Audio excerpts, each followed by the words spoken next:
Tukianza na ndoto ya kwanza, idha raa alhalimu mayitan yukallimhu, muotaji anapolala akamuota maiti anamsemesha, yani yule mtu alokufa kifo cha kweli anamuota anamsemesha. Au yukhbiruhu an shay'in, au anamueleza kunako jambo lolote lile, iwe ni ushauri au iwe ni maelekezo. Wewe unaota unaelekezwa na maiti, unasemeshwa na maiti. Wafasiri wa ndoto wanasema hivi, fahadha alkalamu sahihun wa muakkadu, maneno haya ni maneno ya kweli na ni maneno ya uhakika.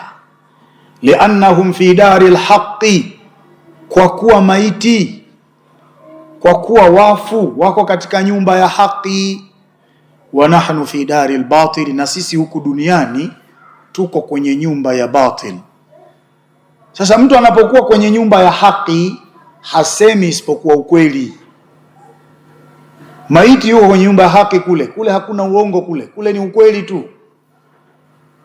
Ukiota unasemeshwa kitu na maiti, unaelekezwa kitu, kile kitu ni cha ukweli. Fuatilia, ni kwamba roho yako wewe uliye hai na roho ya yule aliyekufa, hizi zimekutana, hizi kwenye ulimwengu wa ndoto huwa zinakutana. Ni maneno ndani ya Qur'ani kabisa kwamba roho ya mtu aliye hai na roho ya mtu aliyokufa huwa zinakutana hizi kwenye usingizi, zinaambizana mambo, zinaelekezana mambo, zinashauriana mambo. Ndoto ikimalizika, roho ya yule aliyekufa kifo cha kweli inazuiliwa kule, isirudi kwenye kiwiliwili mpaka siku ya Kiyama. Lakini roho yako wewe uliye hai, Mungu anaiachia inarudi kwenye kiwiliwili. Unashtuka kutoka usingizini, unagundua kumbe ilikuwa ni ndoto. Sasa usidharau, ni kweli jambo hilo. Kama umeelekezwa kitu, fanya. Mifano sisi tumekushawahi kuiona wazi. Marehemu amekufa, hakuelekeza kaweka wapi kadi ya benki, na wala familia yake haijui password ya ile ATM, ile kadi hawajui password yake. Lakini mtoto wa marehemu analala, analetewa ndoto usiku, nenda mahala fulani kachukue, kuna kadi ya benki na namba zake, password yake ni hii, anatajiwa.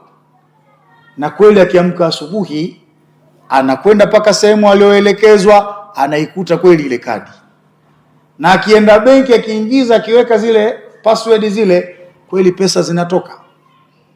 Haya mambo ni uhakika kabisa. Wapo watu wameota hivyo na mambo yamekuwa kweli.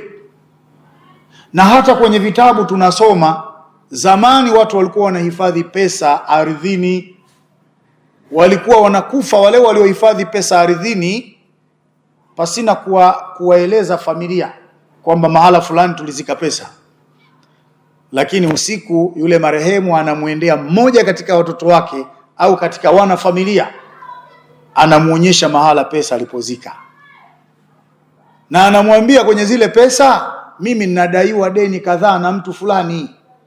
Ushahidi wa deni, nenda chini ya godoro kaangalie, kuna waraka, na ule waraka una mashahidi. Mzee Huseni ni shahidi na mzee Muhammad ni shahidi.